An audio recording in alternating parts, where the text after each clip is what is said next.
ಅಮ್ಮಣ್ಣ ಕುಟುಂಬ ಇದೊಂದು ಕಲಾವಿದರ ಕುಟುಂಬವೇ. ಜ್ವರ ಬಿಟ್ಟ ನಂತರ ಬೆಳಗಿನವರೆಗೆ ಮದ್ದಲೆ ಇದ್ದ ತೋಡಲ್ಲಿ ಎಲ್ಲ ಸ್ನಾನ ಮಾಡೋದು, ಇದ್ದ ಶಾಲೆಯಲ್ಲಿ ಮಲಗುವುದು, ಒಳ್ಳೆ ಗನಗಟ್ಟಿ ಮೇಳ, ಪುತ್ತೂರು ಮೇಳ. ಹಾಸ್ಯಕ್ಕೆ ಬಂಟ್ವಾಳ ಜಯರಾಮಾಚಾರ್ಯ ಎಂಟ್ರಿ. ಪುತ್ತೂರು ಮೇಳದಲ್ಲಿ ನನ್ನ ಭಾಗವತಿಗೆ ಪಯಣ ಪ್ರಾರಂಭ. ಅಮ್ಮಣ್ಣರು ಭಾಗವತರು ಎಂಬುದು ಜನಗಳಿಗೆ ಗೊತ್ತಾದ ಆ ವರ್ಷ. ಚೌಕಿಗೆ ಬಂದರು ಇಬ್ಬರು ಭಾಗವತರು, ಮಂಡೇಚರು ಬಂದರು, ವಿಠಲ್ ಶೆಟ್ಟರು ಬಂದರು. ಮಾತಾಡಿದ್ರೆ ಅಲ್ಲೇ ಸಂಬಳ ನಿಗಂಟ ಆಯ್ತು. 83ರಲ್ಲಿ ನಮಗೆ ಮದುವೆ ಆಯಿತು ಪುತ್ತೂರು ವೆಂಕಟರಮಣ ದೇವಸ್ಥಾನದಲ್ಲಿ. ಸೀನಿಯರಿ ಅಂತ ಮಾಡಿದ್ರು.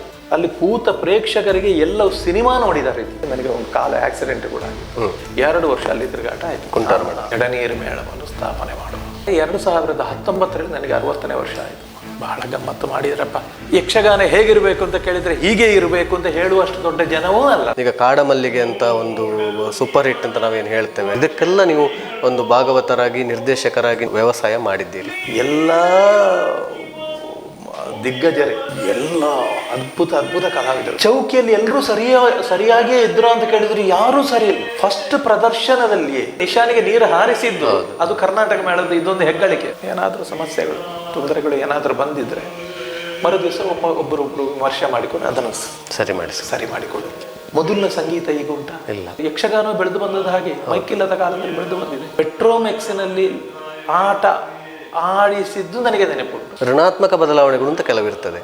ನೀವೊಂದು ಅನುಭವಿ ರಂಗ ತಜ್ಞರಾಗಿದ್ದುಕೊಂಡು ರಂಗ ಹಿನ್ನೆಲೆಯನ್ನು ಬಲ್ಲವರಾಗಿ, ಅದು ಭಾವಗೀತೆಯೂ ಅಲ್ಲ, ಎಲ್ಲದಕ್ಕೂ ಅದರದ್ದಾದಂಥ ಒಂದು ಪರಿಸರ, ಒಂದು ಚೌಕಟ್ಟು ಉಂಟು. ಹಳೆಯ ಸಿನಿಮಾ ಸಂಗೀತ ಹೇಗಿತ್ತು, ಏನು ಪ್ರಸಂಗ ಎಂಥದ್ದು, ಪ್ರಸಂಗ ರಾವಣವೇ. ನಾನು ಮೊನ್ನೆ ಯೂಟ್ಯೂಬಲ್ಲಿ ನೋಡಿದ್ದೇನೆ, ಇಷ್ಟು ಸಿಂಪಲ್ ಆಗಿ ಹೇಳುವವರಿದ್ದಾರೆ. ಯಕ್ಷಗಾನ ಅಂತ ಹೇಳಿದ್ರೆ ಏನು, ಯೂಟ್ಯೂಬಾ?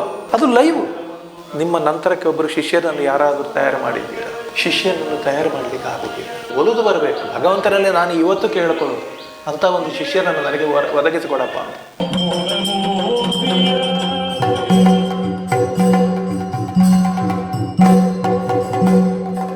ನಿಮ್ಮ ಒಂದು ಯಕ್ಷ ಪಯಣದ ಸಿಂಹಾವಲೋಕನವನ್ನು ಕೊಟ್ರಿ.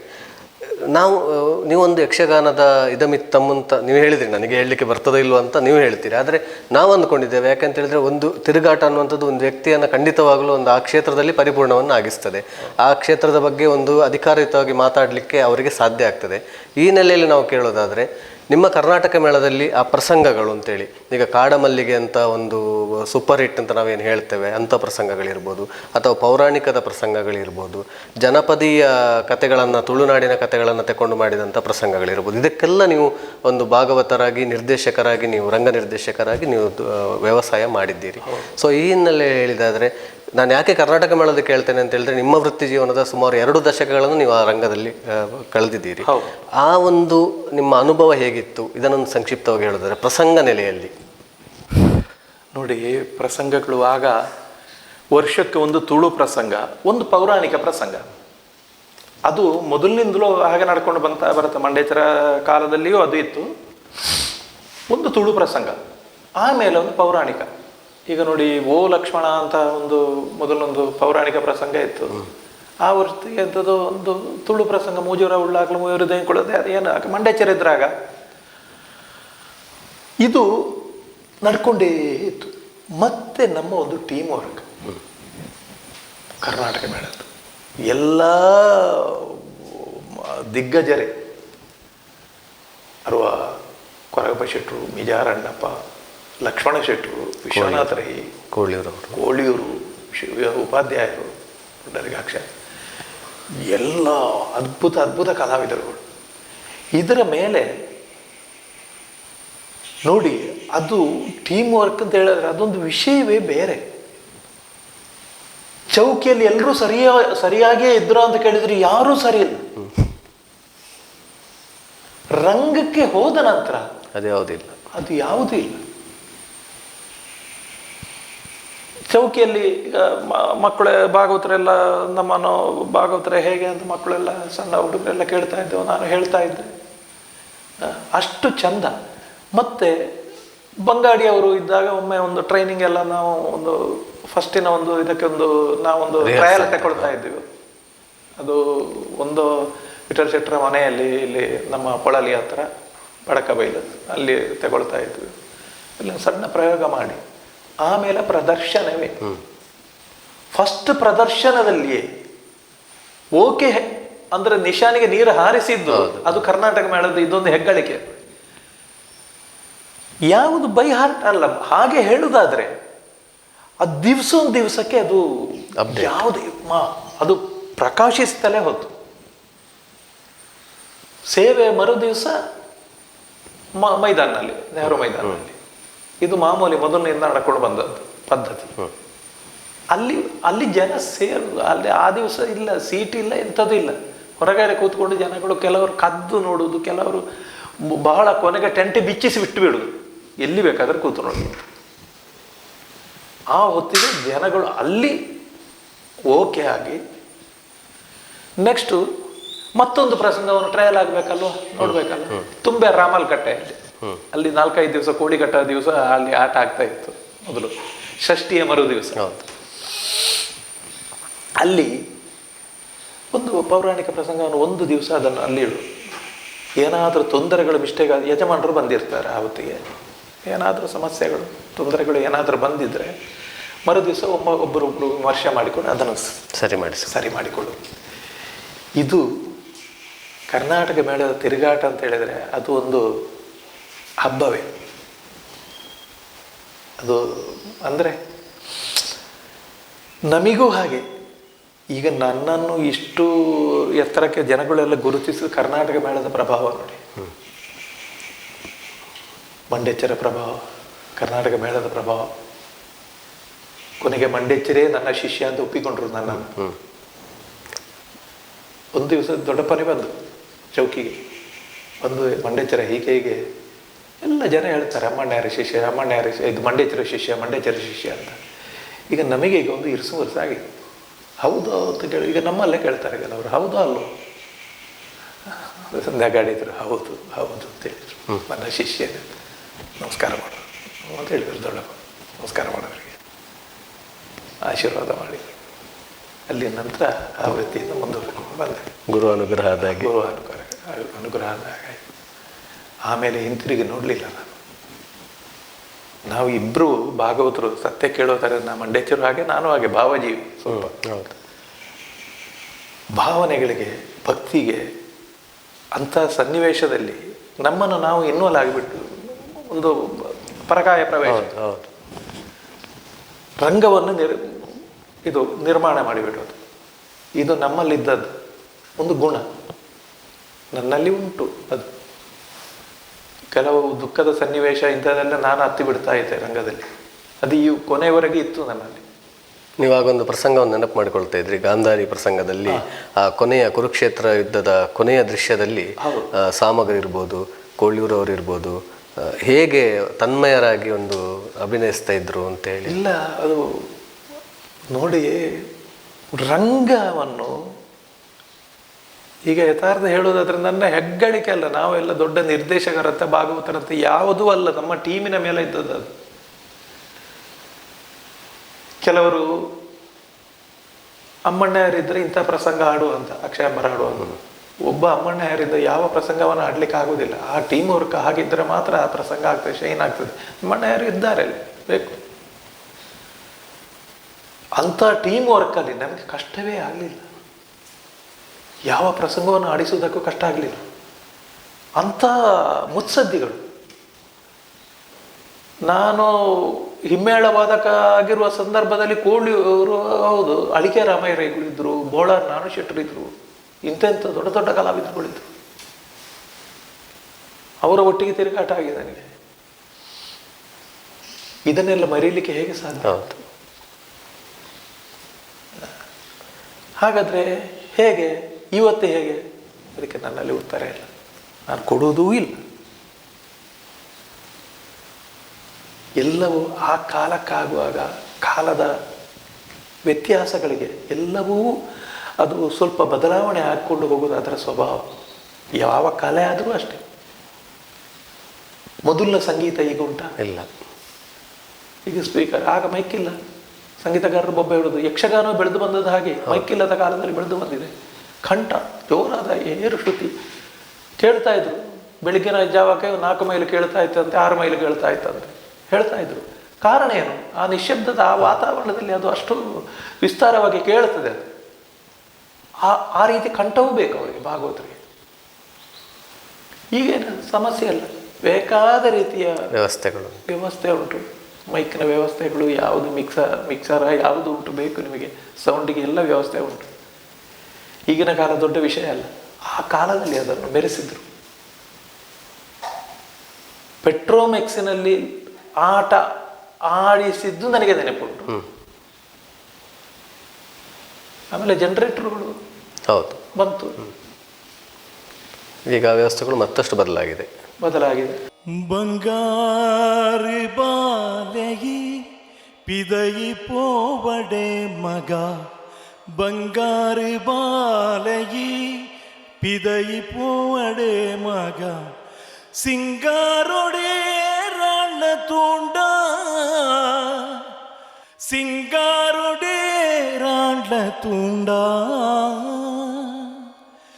ರಂಗಗೆ ಮನವೊಪ್ಪು ದಿಟ್ಟಿಯೇ ಪುರಪೆ, ದೆಂಗುಡೆ ಸತ್ಯವೋ ಬಾಲೆ, ಬಂಗಾರು ಬಾಲೆಯಿ ಪಿದಯಿ ಪೋವಡೆ ಮಗ, ಬಂಗಾರ ಬಾಲೆಗೆ ಬಾಲೆ ಓ ಬಂಗಾರ. ಬದಲಾವಣೆಯನ್ನು ನೀವು ಈಗಾಗಲೇ ಹೇಳಿದ್ರಿ, ಕಾಲದ ನಿಯಮ ಬದಲಾಗಲೇಬೇಕು ಅಂತೇಳಿ. ಬದಲಾವಣೆಗಳಲ್ಲಿ ಧನಾತ್ಮಕ ಬದಲಾವಣೆಗಳು ಖಂಡಿತವಾಗಿ ಒಳ್ಳೆಯದು ಯಾವುದೇ ರಂಗಕ್ಕೂ, ಋಣಾತ್ಮಕ ಬದಲಾವಣೆಗಳು ಅಂತ ಕೆಲವಿರ್ತದೆ. ನೀವೊಂದು ಅನುಭವಿ ರಂಗ ತಜ್ಞರಾಗಿದ್ದುಕೊಂಡು, ರಂಗ ಹಿನ್ನೆಲೆಯನ್ನು ಬಲ್ಲವರಾಗಿ, ಯಕ್ಷಗಾನದಲ್ಲಿ ಇತ್ತೀಚೆಗೆ ನಡೆಯುತ್ತಿರುವಂಥ ಬದಲಾವಣೆಗಳನ್ನು ಧನಾತ್ಮಕ ಯಾವುದು ಋಣಾತ್ಮಕ ಯಾವುದು ಅಂತೇಳಿ ನೀವು ಅದನ್ನು ವಿಭಾಗಿಸಲಿಕ್ಕೆ ಸಾಧ್ಯವಾ ಅಂತೇಳಿ? ವಿಮರ್ಶೆ ನಾನು ಮಾಡುವುದಿಲ್ಲ. ಯಾಕಂತ ಹೇಳಿದರೆ, ಒಂದು ಧನಾತ್ಮಕವಾದ ವಿಷಯ ಅಂತ ಹೇಳಿದರೆ, ನಾನು ಹೇಳುವುದಿಷ್ಟೇ, ಯಕ್ಷಗಾನದ ಒಂದು ಅಡಿಪಾಯ, ಒಂದು ಚೌಕಟ್ಟು, ಯಕ್ಷಗಾನದ ಶೈಲಿ, ಇದನ್ನು ಯಾರು ಮೀರಿ ಹೋಗಬಾರ್ದು. ಅದು ಭಾವಗೀತೆಯೂ ಅಲ್ಲ, ಎಲ್ಲದಕ್ಕೂ ಅದರದ್ದಾದಂಥ ಒಂದು ಪರಿಸರ, ಒಂದು ಚೌಕಟ್ಟು ಉಂಟು. ಈಗ ಸಿನಿಮಾ ಸಂಗೀತಕ್ಕೆ ಅದರದ್ದೇ ಒಂದು ಚೌಕಟ್ಟು ಉಂಟು. ಅದು ಯಕ್ಷಗಾನ ಆಗಲಿಕ್ಕೆ ಸಾಧ್ಯ ಇಲ್ಲ. ಅಥವಾ ಸಿನಿಮಾ ಹಾಡು ಯಕ್ಷಗಾನ ಆಗೋದಿಲ್ಲ, ಯಕ್ಷಗಾನ ಸಿನಿಮಾ ಹಾಡು ಆಗೋದಿಲ್ಲ.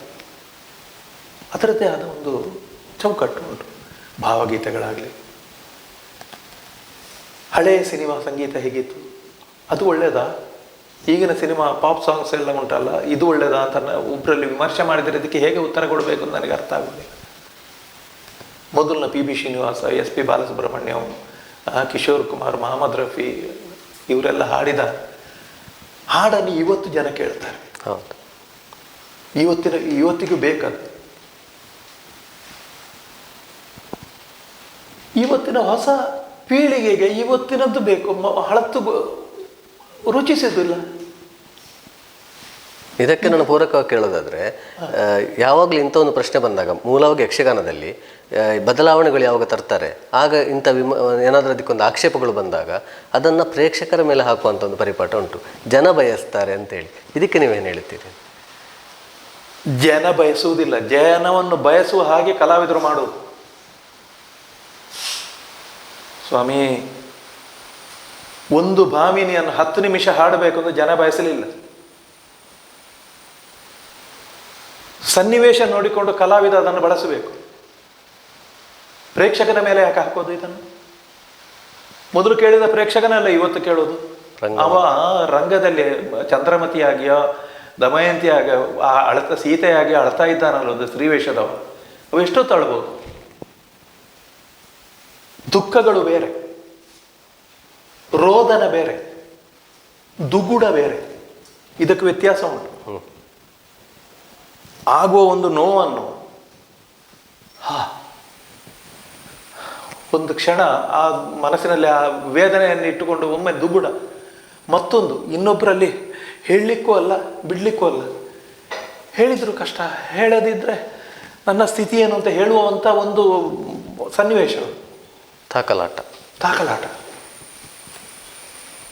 ಬಿಟ್ಟನೇ ರಘುಶ್ರೇಷ್ಠನೇ ನಾನು ಅಂತ ಸೀತೆ ಕೂಗುವ ದೃಶ್ಯವೇ ಬೇರೆ. ಇದನ್ನೇ ಹೇಳುವುದು ಭಾವನೆ, ವೇಷದವರು ಅದನ್ನು ಹೇಗೆ ರಂಗದಲ್ಲಿ ತೋರಿಸ್ತಾ ಇದ್ರು ಅಂತ. ದ್ರೌಪದಿಯ ಸ್ವಭಾವ ಬೇರೆ, ಕ್ಷತ್ರಿಯನೇ. ಅವಳು ನೋಡಿ ಅಂಥ ಒಂದು ಎಲ್ಲವನ್ನೂ ಕಳ್ಕೊಂಡ್ರು ಪಾಂಡವರು, ಕೊನೆಗೆ ನಿಮ್ಮನ್ನೂ ಒತ್ತೆ ಇಟ್ರು ಅಂತ ಹೇಳಿ ಒಂದು ಕ್ಷಣ ಅವಕಾಶಗಳು ಬಿಟ್ಟರೆ ಕ್ಷತ್ರಿಯಾಣಿ ನೋಡಿ, ಅಲ್ಲೇ ಅವಳೊಂದು ಎಲ್ಲ ಬಿಟ್ಟ ನಂತರ ಎಲ್ಲವನ್ನು ಕಳ್ಕೊಂಡ ನಂತರ ಧರ್ಮರಾಯ ನನ್ನನ್ನು ಒತ್ತೆ ಇಟ್ಟು ಒಂದು ಸೂರ್ಯ ಸಿಕ್ಕಿದ್ದು ನೋಡಿ ಅವಳಿಗೆ ಪಾಯಿಂಟ್. ಅದಕ್ಕೂ ವ್ಯತ್ಯಾಸ ಉಂಟು ಅಂತ ಹೇಳಿ ಎಲ್ಲ ಒಂದೇ ಥರ ಅಲ್ಲ. ಇದನ್ನು ಕಲಾವಿದ ಆದವನು, ಒಬ್ಬ ಭಾಗವತನಾದವನು ಯಾಕಂದ್ರೆ ಭಾಗವತ ಸೂತ್ರಧಾರಿ, ಇದನ್ನೆಲ್ಲವನ್ನೂ ನಾವು ನಿರೂಪಿಸಬೇಕಲ್ಲಿ, ಅದನ್ನು ಮೀರಿ ಹೋಗಬಾರ್ದು. ಅಲ್ಲಿ ಒಂದು ಭಾಗದ್ದು ನೀವು ಹಾಡಿದ್ದು ಒಂದು ಅಷ್ಟು ಸ್ವರ ಎಲ್ಲ ಎಳೆದು ಹಾಡಿದ್ದೀರಿ ಮಾರಾಯ, ಅಯ್ಯೋ ಆಟ ನನಗೆ ಸ್ವಲ್ಪ ನಿದ್ದೆ ಬಂತು, ಕೇಳಿದ್ದೇ ಇಲ್ಲ. ಅಂಥ ಪ್ರೇಕ್ಷಕರೂ ಅಪಾಯವೇ. ಅಂತಹ ಪ್ರೇಕ್ಷಕರಿಗಾಗಿ ನಾವು ಯಾವುದೇ ಒಂದು ಕಲಾ ವ್ಯವಸಾಯ ಮಾಡಬಾರ್ದು. ಅದೇ ಈಗ ಎಲ್ಲ ಆಗಿದೆ ಅದು. ಸ್ವಾಮಿ ಎಲ್ಲಿವರೆಗೆ ಅಂತ ಕೇಳಿದರೆ,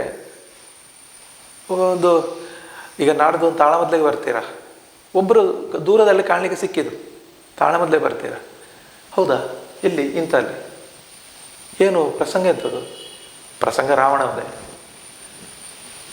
ನಾನು ಮೊನ್ನೆ ಯೂಟ್ಯೂಬಲ್ಲಿ ನೋಡಿದ್ದೇನೆ, ಇಷ್ಟು ಸಿಂಪಲಾಗಿ ಹೇಳುವವರಿದ್ದಾರೆ ಸ್ವಾಮಿ. ಯಕ್ಷಗಾನ ಅಂತ ಹೇಳಿದರೆ ಏನು, ಯೂಟ್ಯೂಬಾ? ಅದು ಲೈವ್. ಆವತ್ತು ರಾವಣ ಮಾತಾಡಿದವ ಹೇಗೆ ಮಾತಾಡಿದ್ದಾನೆ, ಇವತ್ತು ರಾವಣ ಮಾತಾಡಿದ ಇವ ಹೇಗೆ ಮಾತಾಡಿದ್ದಾನೆ ಕೇಳಿ, ಏನು ಪಾಯಿಂಟುಗಳೆಲ್ಲ ಏನೆಲ್ಲ ಉಂಟು ಅಂತ ಕೇಳಿ ನೀವು ಅಂತ ನಮಗೆ ಹೇಳುವಷ್ಟು ನಾವು ಹೇಳಿದರೆ ನಮ್ಮದು ತಪ್ಪಾಗ್ತದೆ, ದಾಕ್ಷಿಣ್ಯ ಆಗ್ತದೆ ನಮಗೂ ಕೂಡ. ಹೌದಾ, ನೀವು ಅದನ್ನೇ ನೋಡ್ತಾ ಇರಿ ಅಂತ ಹೇಳಿಬಿಟ್ರು. ಅದಲ್ಲ ಯಕ್ಷಗಾನ. ಆ ವರ್ಗ ದೂರ ಆಗಬೇಕು, ಆ ವರ್ಗವೇ ದೂರ ಆಗಬೇಕು. ಯಕ್ಷಗಾನ ಇವತ್ತು ಜೀವಂತ ಲೈವ್ ಆಗಿ ನೋಡಿ ಅದರಲ್ಲಿ ಏನು ಉಂಟು, ಏನು ವಿಶೇಷತೆ ಉಂಟು, ಅರ್ಥಧಾರಿ ಹೇಗೆ ಮಾತಾಡಿದ, ಕಂಸ ಹೇಗೆ ಮಾತಾಡಿದ, ಹಿರಣ್ಯಕಶ್ಯಪ ಹೇಗೆ ಮಾತಾಡಿದ, ಏನು ಪಾಯಿಂಟುಗಳಂತ, ಏನು ಹೊಸ ವಿಷಯಗಳು ಬಂತು, ಇದನ್ನೇ ತಿಳ್ಕೊಳ್ಳುವಂತಹ ಪ್ರಜ್ಞಾವಂತರು ಇವತ್ತು ಬೇಕು. ಸಂತೆ ಆಗಬಾರ್ದು, ಸಭೆಯಾಗಿಯೇ ಇರಬೇಕು. ಆ ಮರ್ಯಾದೆ ಅದು ಯಕ್ಷಗಾನದಲ್ಲಿ ಇತ್ತೀಚಿನವರೆಗೆ ಈಗ ಅದೇ ಹೇಳಿದ್ ನಾನು, ಒಬ್ಬೊಬ್ಬರ ಮೈಂಡು ಒಂದೊಂದು ಡಿಫರೆನ್ಸು, ಅದು ಇದು ಬೇರೆ ಬೇರೆ ನಾವು ಹೇಳಿದ್ರೆ ಅಪವಾದ ಆಗ್ತದೆ. ಒಬ್ಬ ವೃತ್ತಿಪರನನ್ನು ಹೇಳಿದರೆ ನಾವು ಅಪವಾದ ಆಗ್ತದೆ. ಹಾಗಂತ ನಾನು ಇಂಥದ್ದನ್ನೆಲ್ಲ ನೋಡಿ, ಇವತ್ತು ನನಗೆ ಅದರಲ್ಲೆಲ್ಲ ಇಂಟ್ರೆಸ್ಟ್ ಇಲ್ಲ ಅಂತ ಕೂತುಕೊಂಡ್ರೆ ಅದು ಕೂತುಕೊಳ್ಳಬಾರದು. ನನಗೆ ಯಕ್ಷಗಾನ ಅನ್ನ ಕೊಟ್ಟಿದೆ, ಹೆಸರು ಕೊಟ್ಟಿದೆ, ಇಷ್ಟೇ ಎತ್ತರಕ್ಕೆ ಏರಿದೆ. ಒಬ್ಬರು ಬನ್ನಿ ಕಾರ್ಯಕ್ರಮಕ್ಕಂತ ಹೇಳುವಾಗ ಬರುವುದಿಲ್ಲ ಅಂತ ಹೇಳಲಿಕ್ಕೆ ಬಾಯಿ ಬರುವುದಿಲ್ಲ. ನನ್ನ ಸ್ಥಿತಿಯನ್ನೇ ಹೇಳ್ತೇನೆ, ನನಗೆ ಅಷ್ಟು ದೂರ ಬರಲಿಕ್ಕೆ ಆಗೋದಿಲ್ಲ. ನೀವು ಗಾಡಿ ಮಾಡಿಕೊಂಡಾದ್ರೆ ಬನ್ನಿ, ಹಾಗಾದರೆ ಬರ್ತೇನೆ. ನನಗೆ ಎಷ್ಟು ಕೊಡ್ತೀರಂತ ನಾನು ಕೇಳೋದಿಲ್ಲ, ನನಗೆ ಬಹುಗಳು ಬರುವಂಥದ್ದು, ಇದನ್ನಾದರೂ ಕೊಟ್ಟು ವ್ಯವಸ್ಥೆ ಅಷ್ಟಾದರೂ ಮಾಡಿ ಅಂತ ಹೇಳುವ ಅಲ್ಲಿವರೆಗೆ ನಾನು ಮುಟ್ಟಿದ್ದೇನೆ. ನಾನು ಮತ್ತೆ ಇಂಥದ್ದನ್ನೆಲ್ಲ ವಿಮರ್ಶೆ ಮಾಡಲಿಕ್ಕೆ ನಾನು ಏನೂ ಅಲ್ಲ. ನಾನು ಹೇಳಿದೆ ಯಕ್ಷಗಾನ ಅಷ್ಟು ದೊಡ್ಡವ ನಾನಲ್ಲ ಅಂತ ಹೇಳಿದ್ದು. ಯಕ್ಷಗಾನ ಅಂತ ಹೇಳಿದರೆ ಹೇಗೂ ಹಾಡಿದ್ದು ಹಾಡು, ಬಾರಿಸಿದ್ದು ವಾದನ, ಕುಣಿದದ್ದು ನಾಟ್ಯ ಅಂತ ಅದು ಆಗಬಾರ್ದು. ಅದಕ್ಕೂ ಒಂದು ಲೆಕ್ಕಾಚಾರಗಳು ಉಂಟು. ಅದಕ್ಕಾದ ಗುರುಗಳು ಇದ್ದಾರೆ, ತಿಳಿದವರು ಹೇಳಿಕೊಡ್ತಾರೆ. ಮೊನ್ನೆ ಒಬ್ಬರು ಕೇಳಿದರು ನನ್ನಲ್ಲಿ, ನಿಮ್ಮ ನಂತರಕ್ಕೆ ಒಬ್ಬರು ಶಿಷ್ಯರನ್ನು ಯಾರಾದರೂ ತಯಾರು ಮಾಡಿದ್ದೀರಾ ಅಂತ. ಶಿಷ್ಯನನ್ನು ತಯಾರು ಮಾಡಲಿಕ್ಕೆ ಆಗೋದಿಲ್ಲ, ಶಿಷ್ಯ ಒಲಿದೇ ಬರಬೇಕಷ್ಟೇ. ಯಾರನ್ನು ಈಗ ನಾವು ಹೇಳೋದು, ಇವರು ಅವರಿಂದ ಕಲ್ತದ್ದು ಭಯಂಕರ ಭಾಗವತ ಅಂತೆ, ಹಾಗಂತೆ ಹೀಗಂತೆ, ಭಾರಿ ದೊಡ್ಡ ಭಾಗವತರಾಗಿದ್ದಾರೆ, ಗುರುಗಳು ಅವರಂತೆ, ಏನೋ ಕಲ್ತಿರ್ಬೋದು. ಈಗ ಮೇಲೆ ಬಂದದ್ದು ಇವನ ಸ್ವಂತಿಗೆಯಿಂದಲೇ ಮೇಲೆ ಬಂದ. ಅಂಥವರು ನಮಗೆ ಸಿಗಬೇಕು, ಸಿಕ್ಕಿದ್ರೆ ಆಗ್ತದೆ, ನೀವು ಮಾರ್ಗದರ್ಶನ ಮಾಡ್ಬೋದು ನಮಗೆ ಅಷ್ಟೇ. ಈಗ ನೋಡಿ, ನಮ್ಮಲ್ಲಿ 4 ಅಕ್ಷರ ಕಲಿತು ಜಾಗಟೆ ಕೋಲು ಇಟ್ಕೊಂಡು ಭಾಗವತಿಗೆ ಮಾಡಿದವ, ಅವ ಮತ್ತೊಂದು ತಾಳಮದ್ದಲೆ ಹೋಗಿ ನನಗೊಂದು ಅವಕಾಶ ಕೊಡಬೇಕು ಅಂತ ಕೇಳಿ ಶ್ರುತಿ ಬಿಟ್ಟು ಪದ ಹೇಳಿ ಏನಕ್ಕೆ ಅದನ್ನು ಅರ್ಧಂಬರ್ಧ ಮಾಡಿ ನನಗೆ ಅಮ್ಮಣ್ಣವರು ಹೀಗೆ ಹೇಳಿಕೊಟ್ಟದ್ದು ಅಂತ ಹೇಳಿದರೆ ಓದು ನಮ್ದಲ್ವ ಇಲ್ಲಿ ಮರ್ಯಾದೆ. ಹೌದು, ಅದನ್ನೇ ಹೇಳಿದ್ದು. ಶಿಷ್ಯಾದಿ ಚೇತ್ ಪರಾಜಯಂ ಅಂತ. ಗುರು ಶಿಷ್ಯನಲ್ಲಿ ಸೋಲ್ಬೇಕು, ಅಂತ ಶಿಷ್ಯ ಸಿಗಬೇಕು. ಹೌದು, ಇದು ಸಾಮಾನ್ಯ ವಿಷಯ. ಶಿಷ್ಯ ನಮಗೆ ಒಲಿದು ಬರೋದು ಅಂತ ಹೇಳಿದ್ರೆ ಅದು ಒಂದು ಯಜ್ಞವೇ. ಮಕ್ಕಳಾಗಬೇಕು ಅಂತ ಹೇಳೋದು ಯಜ್ಞವೇ. ದಶರಥ ಯಜ್ಞವೇ ಮಾಡಿದ್ದು ಪುತ್ರಕಾಮೇಷ್ಟಿಯನ್ನು. ವಾಲ್ಮೀಕಿ ರಾಮಾಯಣ ಪ್ರವಚನ ಮಾಡಲಿಕ್ಕೆ ಬೇಕಾಗಿ, ನಿಮಗೆ ಇದು ಪ್ರಸಂಗದಲ್ಲೇ ಇದ್ದದ್ದು, ಅವನಿಗೆ ಯಾರು ಶಿಷ್ಯರು ಸಿಗಲಿಲ್ಲ. ಕೊನೆಗೆ ಶಿಷ್ಯ ಕಾಮೇಷ್ಟಿ ಯಾಗವನ್ನು ಮಾಡಲಿಕ್ಕೆ ಹೊರಟ. ಯಾಕಂದ್ರೆ ಏನಾದ್ರೂ ಬಗಳುವವರಾಗ್ಲಿಕ್ಕಿಲ್ಲ ಶಿಷ್ಯರು ಅಂತ ಹೇಳಿದ್ರೆ. ಅಂಥದ್ದು ಅಂದ್ರೆ ಅಷ್ಟು ಪವಿತ್ರ, ಅಷ್ಟು ಪೂಜ್ಯತೆ ಉಂಟು ಒಂದು ಶಿಷ್ಯರು. ಒಲಿದು ಬರಬೇಕು ಭಗವಂತನಲ್ಲೇ. ನಾನು ಇವತ್ತು ಕೇಳಿಕೊಳ್ಳೋದು ಅಂಥ ಒಂದು ಶಿಷ್ಯರನ್ನು ನನಗೆ ಒದಗಿಸಿಕೊಡಪ್ಪ ಅಂತ. ಯಾಕಂದ್ರೆ ನನ್ನ ಒಂದು ಕಲೆ ಉಳಿಲಿ ಅಲ್ಲಿ. ಅದು ನಾನು ದೇವರಲ್ಲಿ ಕೇಳಿಕೊಳ್ಳೋದಷ್ಟೇ. ಯಾರು ಒಲಿದು ಬರ್ತಾರೆ, ನೀನು ಬಾಪ, ನಿನಗೆ ನಾನು ಹೇಳಿಕೊಟ್ಟು ನನ್ನ ಶಿಷ್ಯನಾಗಿ ಮಾಡಿಕೊಳ್ಳುತ್ತೇನೆ ಅಂತ ಹೇಳಿದ್ರೆ ಆಗೋದಿಲ್ಲ. ಇಂಥ ಒಂದು ಸ್ಥಿತಿ. ಈಗ ನೋಡಿ, ನಾನು ಹೇಳ್ತಾನೆ, ಮಂಡೇಚರು ನನ್ನ ಗುರುಗಳು, ಹರಿನಾರಾಯಣ ಭಯಪಡ್ತಾರೆ ನನ್ನ ಗುರುಗಳು, ಅವರಿಗಾದ್ರೂ ನಾನು ಶಿಷ್ಯ ಆಗಿದ್ದೇನಲ್ವ, ನನಗೊಬ್ಬ ಶಿಷ್ಯ ಬೇಕಿತ್ತು ಅಂತ ನಾನು ಕೇಳ್ಕೊಳ್ಳೋದು. ಅಂದರೆ ಎಲ್ಲೇ ಒಂದು ಕಡೆ ಒಂದು ಗ್ಯಾಪ್ ಕ್ರಿಯೇಟ್ ಆಗ್ತದೆ. ಯಾಕಂತ ಹೇಳಿದರೆ ಕೆಲವರು, ನೀವೀಗ ವೃತ್ತಿಪರ ತಿರುಗಾಟದಿಂದ ಹೊರಗಿದ್ದೀರಿ, ಅದಾದ ಕೂಡಲೇ ಒಂದು ಶಿಷ್ಯ ವರ್ಗವನ್ನು ತಯಾರು ಮಾಡುವಂಥ ತರಗತಿಗಳು ಇಂಥದ್ದೆಲ್ಲ ಈಗ ನಡೀತವೆ. ಅಂಥದ್ದಕ್ಕೇನು ನೀವು ಮನ ಮಾಡಲಿಲ್ಲ? ಅಂಥದ್ದಕ್ಕೆ ವಿಭಾಗಗಳು ಬೇರೆಯೇ ಉಂಟು ನೋಡಿ. ಹೇಳಿಕೊಡುವವರು ಕೈಯಲ್ಲಿ ಬಳಪದಲ್ಲಿ ಚಾಕ್ ಇಟ್ಟು ಈ ಬರಿಸುವವರು ಇದ್ದಾರೆ. ಅದನ್ನು ಹೇಳಿಕೊಡುವ ವಿಭಾಗವೇ ಉಂಟು. ನನಗೆ ಅದು ನೋಡಿ, ನಮಗೆಲ್ಲ ಹೇಳಿಕೊಡ್ಲಿಕ್ಕೆ ಬರೋದಿಲ್ಲ. ಯಾಕಂದರೆ ಹೇಳಿಕೊಡುವ ಸ್ಥಾನದಲ್ಲಿ ನಾವು ಈಗ ಬಹಳ ಒಬ್ಬ ಪ್ರಿನ್ಸಿಪಾಲ್ಗೆ 1ನೇ ಕ್ಲಾಸ್ನ ಪಾಠ ಮಾಡು ಅಂತ ಹೇಳಿದರೆ ಕಷ್ಟ ಆಗ್ತದೆ. ನನ್ನನ್ನು ನಾನು ಅಷ್ಟೇ ಎತ್ತರಕ್ಕೆ ಏರಿಸಿಕೊಂಡದ್ದಲ್ಲ, ಕಸುಬು ಮಾಡಿಯೇ ಕೊಟ್ಟು ಹೇಳಿಕೊಟ್ಟು ಗೊತ್ತಿಲ್ಲ ನನಗೆ. ಹೇಳಿಕೊಡುವವರೇ ಇದ್ದಾರೆ. ನನ್ನ ಭಾವ ಹರಿಭಯಪಡುತ್ತಾರೆ, ಅವರು ಈಗಲೂ ಪಾಠ ಮಾಡ್ತಾ ಇದ್ದಾರೆ. ಎಷ್ಟೋ ಜನ ಇದ್ದಾರೆ, ಒಳ್ಳೊಳ್ಳೆ ಶಿಷ್ಯರು. ಅದರಲ್ಲಿ ಕೆಲವರು ಮೀರಿಸುವ ಶಿಷ್ಯರಾದವರಿದ್ದಾರೆ. ಅದೆಲ್ಲ ಅವರ ಯೋಗ, ಆ ಶಿಷ್ಯನ ಭಾಗ್ಯ. ಇಲ್ಲಿ ಉಜಿರೆಯಲ್ಲಿ ನನ್ನ ಭಾವ, ಅವರು ಕೂಡ ಅವರ ತಮ್ಮನೇ ಮೌನ ಭಯಪಡ್ತಾರೆ. ಅಲ್ಲಿ ಎಷ್ಟೋ ಜನ ಶಿಷ್ಯರು ಎಷ್ಟೋ ಭಾಗವತಿಗೆಲ್ಲ ಕಲಿಸ್ತಾ ಇದ್ದಾರೆ. ಹಾಗಾದರೆ ಮೌನ ಭಯಪಡ್ತಾರೆ ಭಾಗವತಿಗೆ ಹಾಗೆ ಮಾಡ್ತಾರಾ ಅಂತ ಅದಕ್ಕಿಂತ ಚಂದ ಮಾಡ್ಯಾರ, ಅದು ಪ್ರಶ್ನೆ ಅಲ್ಲ. ಅವರಿಂದ ಕಲಿತ ಭಾಗವತರು ಒಳ್ಳೆ ಇಂಪ್ರೂವ್ ಆಗಿದ್ದಾರೆ, ಒಳ್ಳೆ ಚೆಂಡೆ ಮೊದಲೇ ಒಳ್ಳೆ ಇದಾಗಿದೆ. ಇವತ್ತು ಪರಿಸ್ಥಿತಿ ಹಾಗಾಗಿ ಹೇಳಿಕೊಡುವವರು ಅಂತ ಒಂದು ಆಯಿತು. ಮತ್ತೆ ಅವನದನ್ನೇ ವೃದ್ಧಿ ಮಾಡಿಕೊಂಡು ಹೋಗ್ಬೇಕಷ್ಟಲ್ಲದೆ ಗುರು ಹೇಳಿಕೊಟ್ಟದ್ದನ್ನೇ ಅಲ್ಲಿ ರಂಗದಲ್ಲಿ ಪ್ರಯೋಗ ಮಾಡಲಿಕ್ಕೆ ಆಗೋದಿಲ್ಲ. ನಕಲು ಪ್ರತಿ ಆಗೋದು, ನಕಲು ಆಗುವುದಿಲ್ಲ. ಈಗೆಲ್ಲ ಸುಮಾರು ಅವಕಾಶಗಳು ಉಂಟು ಭಾಗವತರಿಗೆ. ಕೆಲವೊಮ್ಮೆ ಕೆಲವು ವಿಷಯಗಳಿಗೆ ನೋವಾಗ್ಬೋದು, ಕೆಲವು ವಿಷಯಗಳಿಗೆ ಖುಷಿ ಆಗ್ಬೋದು. ನೀವು ಹೇಳಿದಾಗೆ ತುಂಬ ಉದಯೋನ್ಮುಖರು ಬರ್ತಾ ಇದ್ದಾರೆ. ಉದಯೋನ್ಮುಖರು ವೃತ್ತಿಪರರು ಇಲ್ಲ ಸ್ವಾಮಿ. ಈಗ ವೃತ್ತಿ ಶಿಕ್ಷಣ ಪಡೆದವರು ಯಾರಿದ್ದಾರೆ? ಈಗ ಎಲ್ಲ ಸೈಡ್ ಅವರಿಗೆ ಜಾಬ್ ಉಂಟು. ಒಳ್ಳೊಳ್ಳೆ ಪ್ರತಿಭಾವಂತರಿದ್ದಾರೆ ಮಾತ್ರ. ಕೆಲವರೆಲ್ಲ ಅದ್ಭುತ ಇದ್ದಾರೆ. ಬೆಂಗಳೂರು ಆ ಕಡೆ ಎಲ್ಲ ಹೋದರೆ, ನಮ್ಮ ಇಲ್ಲಿಂದಲೇ ಹೋದವರು, ಈ ಸೀಮೆಯಿಂದಲೇ ಹೋದವರು ಎಲ್ಲತ್ತು ಭಾರಿ ಹುಷಾರಿದ್ದಾರೆ. ಜಡ್ಡಬದ್ಲೆಯವರು ಇದ್ದಾರೆ, ಹೌದು, ಹುಷಾರಿದ್ದಾರೆ. ಇರಲಿ, ಸಂತೋಷ. ಎಲ್ಲ ಒಂದು ಕಡೆ ಕಲೆ ಬೆಳೀತದೆ ಅಂತ ಒಂದು ಸಂತೋಷ. ಬೆಳಿಬೇಕು ಅಂತ ಹೇಳುವವರಲ್ಲಿ ನಾನು ಒಬ್ಬ. ಅದು ಬೆಳಿಬೇಕು, ಆದರೆ ಬೆಳೆಯುವ ಕ್ರಮದಲ್ಲಿ ಬೆಳೀಲಿ ಅಂತ ಅಷ್ಟೇ. ಸ್ವೇಚ್ಛೆ ಆಗಬಾರ್ದು, ಸ್ವಾತಂತ್ರ್ಯ ಬೇಕು. ಅದು ಕಲೆ ಅನ್ನೋದು ಕಳೆ ಆಗಬಾರ್ದು. ಅದಕ್ಕೆ ಕಳೆ ಬರಬಾರ್ದು, ಅದರಲ್ಲಿ ಕಲೆಯಾಗಿ ಉಳಿಬೇಕದು. ಹಾಗೆ ಈಗ ನಾವು ಭಾಳಷ್ಟು ವಿಚಾರ ಚರ್ಚಿಸಿದೆವು, ಭಾಳಷ್ಟು ವಿಚಾರ ನೀವು ನಮ್ಮ ಜೊತೆ ಹಂಚಿಕೊಂಡ್ರಿ. ನಾನೊಂದು ಮುಖ್ಯವಾದ ಒಂದು ಪ್ರಶ್ನೆ ಕೇಳೋದಂತಂದರೆ, ನಿಮ್ಮ ಸಾಂಸಾರಿಕ ಜೀವನದ ಬಗ್ಗೆ ಕೇಳಲಿಕ್ಕಿದೆ. ಅದಕ್ಕೆ ನಾನೊಂದು ಬೇರೆ ರೀತಿಯಾದಂಥ ಒಂದು ವ್ಯವಸ್ಥೆಯನ್ನು ಈಗ ನಾವಿಲ್ಲಿ ಮಾಡ್ತಾ ಇದ್ದೇವೆ. ಅದಕ್ಕಿಂತ ಮೊದಲು ನಿಮ್ಮ ಸಮಕಾಲೀನ ಭಾಗವತರು, ಯಾಕಂತೇಳಿದರೆ ನಾವು ಬಲಿಪಜ್ಜರವರ ಪದಗಳನ್ನು ಕೇಳಿದವರು, ಅಥವಾ ಅದಕ್ಕಿಂತ ಹಿಂದೆ ನಾವು ಕೇಳದೇ ಇದ್ದಂಥ ಭಾಗವತರು ಎಷ್ಟೋ ರಂಗದಲ್ಲಿ ಮೆರೆದು ಹೋಗಿದ್ದಾರೆ ನಮ್ಮ ಪ್ರಾಯಕ್ಕೆ ಬರುವಾಗ. ನೀವು ಸಮಕಾಲೀನರಿಗೆ ನಾವು ಹೇಳ್ತೇವೆ, ಪದ್ಯಾಣ ಗಣಪತಿ ಭಟ್ರು ಕೀರ್ತಿಶೇಷರಾಗಿದ್ದಾರೆ, ಪುತ್ತಿಗ ರಘುರಾಮ ಹೋಳ್ರು ಇರ್ಬೋದು. ನೀವೆಲ್ಲ ಒಂದೇ ಸಮಕಾಲೀನರಾಗಿದ್ದವರು, ಒಟ್ಟಿಗೆ ಪದಗಳನ್ನು ಹಾಡಿದವರು. ಸೊ ಇವರ ಬಗ್ಗೆ ನಿಮ್ಮೊಂದು, ಮತ್ತು ಉಳಿದ ಕಲಾವಿದರ ಬಗ್ಗೆ ನಿಮ್ಮ ಒಂದು, ಅವರೊಟ್ಟಿನ ನಿಮ್ಮ ಒಡನಾಟ, ಇದನ್ನೆಲ್ಲ ಏನಾದರೂ ಹಂಚಿಕೊಳ್ಳೋದಿದ್ದರೆ? ನಮ್ಮ ಒಂದು ಆತ್ಮೀಯತೆ ಬೇರೆ. ಅದು ಪದ್ಯಾಣ ಗಣಪತಿ ಭಟ್ರಾಗಲಿ, ಹೋಲ್ಡರಾಗಲಿ, ನಾನಾಗಲಿ. ದಿನೇಶ್ ಅಮ್ಮಣ್ಣಯರ ಜೊತೆ ರಂಗಯಾನ ಪಯಣದಲ್ಲಿ ನಾವು ಬಹಳಷ್ಟು ವಿಚಾರಗಳನ್ನು, ಅವರ ರಂಗಯಾನದ ವಿಚಾರಗಳನ್ನು ನಾವು ಅವರ ಜೊತೆ ಸಂವಾದದಲ್ಲಿ ತಿಳ್ಕೊಂಡಿದ್ದೇವೆ. ಆದರೆ ಒಬ್ಬ ಯಕ್ಷಗಾನ ಕಲಾವಿದ ಬದುಕು ಹೇಗಿತ್ತು ಅಂತ ಹೇಳಿದರೆ, ಈಗೆಲ್ಲ ಕಾಲಮಿತಿ ಬಂದ ಮೇಲೆ ಅದೆಲ್ಲ ಸ್ವಲ್ಪ ಬದಲಾಗಿದೆ.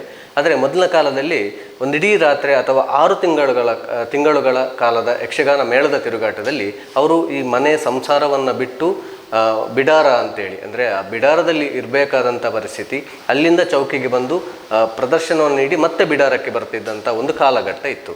ಸೊ ಆ ಸಂದರ್ಭದಲ್ಲಿ ಮನೆಯ ವ್ಯವಸ್ಥೆಗಳನ್ನು ನಿಭಾಯಿಸುವಂಥದ್ದು, ಅಥವಾ ಸಂಸಾರದ ಗೊಡವೆ ಇಲ್ಲದೆ ಕೇವಲ ತಮ್ಮ ಏನು ಕಲಾಜೀವನ ಉಂಟು ಅದಕ್ಕೆ ಈ ಕಲಾವಿದರು ಸಂಪೂರ್ಣವಾಗಿ ತೊಡಗಿಸಿಕೊಂಡಿದ್ದರು. ಸೊ ಈ ಸಂದರ್ಭದಲ್ಲಿ ಮನೆಯ ಜವಾಬ್ದಾರಿಗಳನ್ನು ನಿಭಾಯಿಸುವಂಥ ಹೊಣೆಗಾರಿಕೆ ಅವರ ಯಾರು ಸಂಗಾತಿ ಇದ್ದಾರೆ, ಧರ್ಮಪತ್ನಿ ಇದ್ದಾರೆ, ಇವರ ಮೇಲೆ ಬೀಳ್ತಾ ಇತ್ತು. ಸೊ ಇದೇ ರೀತಿಯಾಗಿ ಅಮ್ಮಣ್ಣಯರ ಧರ್ಮಪತ್ನಿಯವರು ಈ ಒಂದು ಕಾಲಘಟ್ಟದಲ್ಲಿ, ಅಂದರೆ ಸುಮಾರು 4 ದಶಕಗಳ ತಿರುಗಾಟದಲ್ಲಿ ತಮ್ಮ ಪತಿಗೆ ಬೆನ್ನೆಲುಬಾಗಿ ಇಲ್ಲಿ ಯಾವುದೇ ವ್ಯವಸ್ಥೆಗೆ ತೊಡಕಾಗದಂತೆ ಮನೆಯನ್ನು ನಿಭಾಯಿಸುವಂಥ ಕಾರ್ಯವನ್ನು ಮಾಡಿದ್ದಾರೆ. ಸೊ ಅವರನ್ನು ನಾವು ಈ ಕಾರ್ಯಕ್ರಮದಲ್ಲಿ ನಿಮಗೆ ಪರಿಚಯಿಸದಿದ್ದರೆ, ಅಥವಾ ಅವರ ಬಗ್ಗೆ ಅಮ್ಮಣ್ಣಯರು ಒಂದೆರಡು ಮಾತು ಹೇಳದಿದ್ದರೆ ಖಂಡಿತವಾಗಿಯೂ ಈ ರಂಗಯಾನ ಅಪೂರ್ಣವಾಗ್ತದೆ ಅಂತೇಳಿ ನಾವು ಭಾವಿಸ್ತಾ ಇದ್ದೇವೆ. ಹಾಗಾಗಿ ಶ್ರೀಮತಿ ಸುಧಾ ಅಮ್ಮಣ್ಣಯರು, ಶ್ರೀಮತಿ ಸುಧಾ ಅಮ್ಮಣ್ಣಯವರು ಅವರೀಗ ನಮ್ಮ ಜೊತೆ ಆಗ್ತಿದ್ದಾರೆ. ಅಮ್ಮಣ್ಣಯರು ಮತ್ತು ಸುಧಾ ಅಮ್ಮಣ್ಣಯರನ್ನು ಜೊತೆಯಾಗಿ ನಿಮಗೆ ಪರಿಚಯ ಮಾಡಿಕೊಡ್ತಿದ್ದೇವೆ. ತಮ್ಮ ಪತ್ನಿಯ ಬಗ್ಗೆ, ಧರ್ಮಪತ್ನಿಯ ಬಗ್ಗೆ ಅಮ್ಮಣ್ಣಯರು ಒಂದೆರಡು ಮಾತು, ಹಾಗೆ ತಮ್ಮ ಪತಿಯ ಬಗ್ಗೆ ಶ್ರೀಮತಿ ಸುಧಾ ಅಮ್ಮಣ್ಣಯರು ಒಂದೆರಡು ಮಾತನ್ನು ನಮ್ಮ ಈ ವೇದಿಕೆಯ ಮೂಲಕ ಹೇಳಲಿಕ್ಕಿದ್ದಾರೆ. ನನ್ನ ಧರ್ಮಪತ್ನಿ ಸುಧಾ ಅಮ್ಮಣ್ಣಯ, ನಮ್ಮ ಜೀವನ ಪಯಣ ಮೊನ್ನೆಗೆ ಎಷ್ಟು ವರ್ಷ ಆಯಿತಾ, ಮೊನ್ನೆಗೆ ಜುಲೈ 13ಕ್ಕೆ ನಮ್ಮ ವೈವಾಹಿಕ ಜೀವನದ 41ನೇ ವರ್ಷಕ್ಕೆ ತಲುಪಿದ್ದೇವೆ. ಇಷ್ಟು ವರ್ಷ ಕಾಲ ನಾವಿಬ್ಬರು ಸಹಬಾಳ್ವೆಯನ್ನು ಮುಂದುವರಿಸಿಕೊಂಡು 2 ಮಕ್ಕಳು, ಅಕ್ಷತಾ ದೊಡ್ಡವಳು ಹಿರಿಯವಳು, ಅಮಿತಾ ಕಿರಿಯವಳು, ಇವರ ಒಂದು ಮಕ್ಕಳ ಒಂದು ಕ್ಷೇಮ, ಅವರನ್ನು ನೋಡಿ ಅವರಿಗೆ ವಿದ್ಯಾಭ್ಯಾಸವನ್ನೆಲ್ಲ ಕರುಣಿಸಿ ಯೋಗ್ಯದ ದಿಕ್ಕಿಗೆ ಅವರನ್ನು ಮದುವೆ ಕೂಡ ಮಾಡಿಕೊಟ್ಟಿದ್ದೇವೆ. ಮಕ್ಕಳು ಕೂಡ ಆಗಿದ್ದಾರೆ. ಬಹಳ ಅನ್ಯೋನ್ಯತೆಯಿಂದ ಜೀವನ ಸಾಗಿಸ್ತಾ ಇದ್ದಾರೆ. ಸುಖ ಬಾಳ್ವೆಯನ್ನು ಅವರ ಜೀವನದಲ್ಲಿ ನಾವು ಈ ವೃದ್ಧಾಪ್ಯ ಕಾಲದಲ್ಲಿ ಕಾಣ್ತಾ ಇದ್ದೇವೆ. ಹಾಗೆ ಈ 47 ವರ್ಷದ ಸುದೀರ್ಘ ಜೀವನದಲ್ಲಿ ಸಾಮಾನ್ಯ ಈ ಮನೆಯನ್ನು ನಿಭಾಯಿಸಿಕೊಂಡು ಬಂದವಳಲ್ಲಿ ನನ್ನ ಸಂಗಾತಿ ಸುಧಾ ಕೂಡ ಒಬ್ಬಳು. ಎಷ್ಟೋ ಸಂದರ್ಭದಲ್ಲಿ ನಾನು ಕೆಲವರಲ್ಲಿ ಹೇಳಿದ್ದೇನೆ, ನಾವೇನು ಕಲಾ ಸೇವೆ ಕಲಾ ವ್ಯವಸಾಯ, ಅದು ಹೌದು. ಈ ಕಲಾ ವ್ಯವಸಾಯದಲ್ಲಿ, ಕಲಾ ವ್ಯವಸಾಯದ ಹಿಂದೆ ಒಬ್ಬಳು ದೇವತೆ ಇದ್ದಾಳೆ ಎಂಬುದನ್ನು ನೀವೆಲ್ಲ ಅರಿತಿದ್ದರೂ ನಾನು ಅರಿತಿದ್ದೇನೆ. ಯಾಕಂತ ಹೇಳಿದರೆ ಇವತ್ತು ನನ್ನ ಈ ಕಲಾ ವ್ಯವಸಾಯಕ್ಕೆ ಎಲ್ಲ ವಿಧದಲ್ಲಿಯೂ ಸಹಕಾರಿಯಾಗಿದ್ದವಳು ನನ್ನ ಸಹಧರ್ಮಿಣಿ. ಕೆಲವು ನನಗೆ ಆಗುವಂಥ ಸಂದರ್ಭದಲ್ಲಿ ಸನ್ಮಾನ ಆಗುವ ಸನ್ನಿವೇಶದಲ್ಲಿ ನಾನು ಈ ಮಾತನ್ನು ಹೇಳಿದ್ದೇನೆ. ನನಗೆಲ್ಲ ನೀವು ಸನ್ಮಾನ ಮಾಡ್ತೀರಿ, ಈ ಸನ್ಮಾನ ನನಗಲ್ಲ, ನೀವು ನನ್ನ ಧರ್ಮಪತ್ನಿಗೆ ಮಾಡಬೇಕು. ಯಾಕಂತ ಹೇಳಿದರೆ ಎಷ್ಟೋ ಸಮಯ ತಿಂಗಳಾನುಗಟ್ಟಲೆ ಗಂಡ ಮನೆಗೆ ಬಾರದೇ ಇದ್ದ ಸಂದರ್ಭದಲ್ಲಿ ಆ ನೋವನ್ನು, ವೃದ್ಧ ನನ್ನ ತಂದೆ ತಾಯಿಯರನ್ನು, ಅವರ ಒಳಿತು ಕೆಡುಕುಗಳ ಅವರ ಕಷ್ಟ ಸುಖವನ್ನು ಕೂಡ ನಿಭಾಯಿಸಿಕೊಂಡು ಬಂದು ಅದರ ಮೇಲೆ ಈ ಕೃಷಿ ವ್ಯವಸಾಯ ಇದರಲ್ಲಿ ಕೂಡ ಅವಳು ಭಾಗಿಯಾಗಿ ಈ ಕೆಲಸದವರ ವ್ಯವಹಾರಗಳನ್ನೆಲ್ಲ ಸರಿದೂಗಿಸಿಕೊಂಡು ಈ ಮನೆ ಇಷ್ಟು ಎತ್ತರಕ್ಕೆ ಬೆಳೆಯುವಲ್ಲಿ ಅವಳ ಶ್ರಮ ಏನು ಅಂತ ಅದು ನನಗೆ ಮಾತ್ರ ಗೊತ್ತು, ಮತ್ತೆ ಗೊತ್ತಿದ್ದರೆ ಅವಳಿಗೆ ಮಾತ್ರ. ಸಂಸಾರ, ಜೀವನ, ಕೃಷಿ, ತನ್ನ ಗಂಡನ ಕಲಾ ಜೀವನ ಇಷ್ಟನ್ನು ನಿಭಾಯಿಸಿಕೊಂಡು ಸಹಿಸುವುದು ಅನಿವಾರ್ಯತೆ ಅಂತ ಹೇಳಿದರೆ ಎಲ್ಲರಿಂದ ಸಾಧ್ಯವೂ ಇಲ್ಲ. ಇದು ನನ್ನ ಒಬ್ಬ ಕಲಾವಿದನ ಕಷ್ಟ ಅಲ್ಲ, ಎಷ್ಟೋ ಮಂದಿ ಕಲಾವಿದರು ಇಂಥ ಸ್ಥಿತಿಯಲ್ಲಿ ತನ್ನ ಧರ್ಮಪತ್ನಿ ಯಾವ ಒಂದು ತ್ಯಾಗಮಯಿ ಆಗಿದ್ದಾಳೆ ಎಂಬುದನ್ನು ಇಲ್ಲಿ ಗ್ರಹಿಸಿಕೊಳ್ಳಬೇಕಾದಂಥ ಒಂದು ಬಹುದೊಡ್ಡ ಸಂಗತಿ ಇದು. ಇಷ್ಟು ವರ್ಷ ಜೀವನದಲ್ಲಿ ನನಗೂ ಆಯಿತು 65 ವರ್ಷ, ಅವಳಿಗೂ 60-62 ವರ್ಷ ಜೀವನ ಆಯಿತು. ಈ ವೃದ್ಧಾಪ್ಯ ಕಾಲದಲ್ಲಿ ನಾವು ಬಹಳ ಅನ್ಯೋನ್ಯವಾಗಿ ಸಹಬಾಳ್ವೆಯನ್ನು ನಡೆಸ್ತಾ ಇದ್ದೇವೆ. ದೇವರು ಎಲ್ಲರೂ ಕೇಳಿಕೊಳ್ಳೋದು, ದೇವರಲ್ಲಿ ಕೇಳಿಕೊಳ್ಳೋದು ನಿಮ್ಮ ಹಾರೈಕೆ, ನಿಮ್ಮ ಪ್ರೀತಿ ಇನ್ನಷ್ಟು ಕಾಲ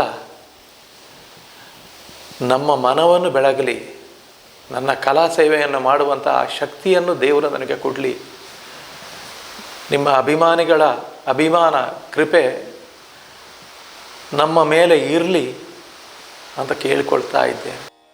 ಮರಮಲ್ಲಿಗೆ ಪೊರ್ಲೋ ಉಂಡುಯೆ ತಿರುಗೊಡು ನಮ ಅವನು, ಉಂಡುಯೆ ತಿರುಗೊಡು ನಮ ಅವನು,